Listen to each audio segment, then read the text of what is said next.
Jusqu'à l'an 2005-2006 environ, la Tunisie était considérée par les démographes arabes comme le modèle à suivre. En effet, avec tous les développements qu'il y a eu depuis l'indépendance de la Tunisie, sous Bourguiba qui était moderniste, qui a réformé le code de la famille, qui a augmenté sensiblement le taux de scolarisation de la population tunisienne, on assistait à un phénomène qui était encore plus manifeste que dans d'autres pays arabes, c'est-à-dire une très forte diminution de la natalité ou de la fécondité. Les femmes tunisiennes devenaient plus libres de disposer de leur corps, les tabous étaient en train de lever, à telle enseigne qu'une femme tunisienne qui mettait dans les années 60 plus de 7 enfants en moyenne par femme, évidemment tous ne survivaient pas, n'en mettait plus que 2 seulement autour de l'an 2000, c'est-à-dire le niveau de la France actuellement. C'est dire à quel point la transition a été brutale.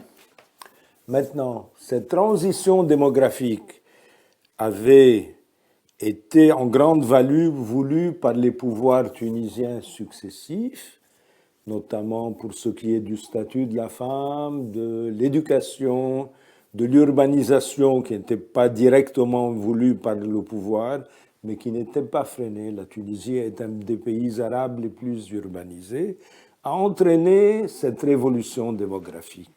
La Tunisie n'était pas le seul pays arabe dans ce cas de figure. Il y avait d'autres pays.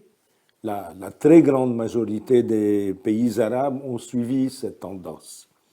En 2014, et dans la foulée, de nombreux pays arabes, notamment les plus peuplés, l'Égypte, la Syrie, le Yémen, l'Irak, la Jordanie moins peuplée que la Tunisie, mais l'exemple est intéressant, on assiste à un renversement de cette transition démographique, ce que nous avons appelé une contre-transition démographique. Et cette contre-transition démographique nous pose des problèmes. Dans les pays arabes, il y a eu réellement de contre-transition démographique. L'Égypte, par exemple, qui est dans une situation démo-économique catastrophique, parce que le pays, malgré les apparences, est tout petit. Le pays utile égyptien fait à peine 40 000, 50 000 km², avec une population de 90 millions d'habitants qui s'accroît à un taux phénoménal de 2% par an. On peut se poser la question, est-ce que c'est une bonne chose que la natalité égyptienne continue à augmenter comme elle le fait? Eh bien, en dépit de toutes les évidences, de toutes les rationalisations économiques, on a vu la fécondité égyptienne passer de 3 enfants par femme, ce qui est déjà beaucoup, à 3,5 aujourd'hui, ce qui est absolument déconcertant. Alors la Tunisie, on pensait qu'elle échapperait à ce phénomène, et l'année passée, quand j'ai fait quelques recherches à partir des statistiques tunisiennes, j'ai vu qu'il y avait de légères remontées de la natalité avec des oscillations. Donc, ce n'était pas réellement probant. Mais ensuite, il y a eu la révélation du recensement de 2014 qui a détruit toutes mes certitudes. Et là, pour le coup, on voit ce qu'on a appelé gentiment un baby-boom tunisien.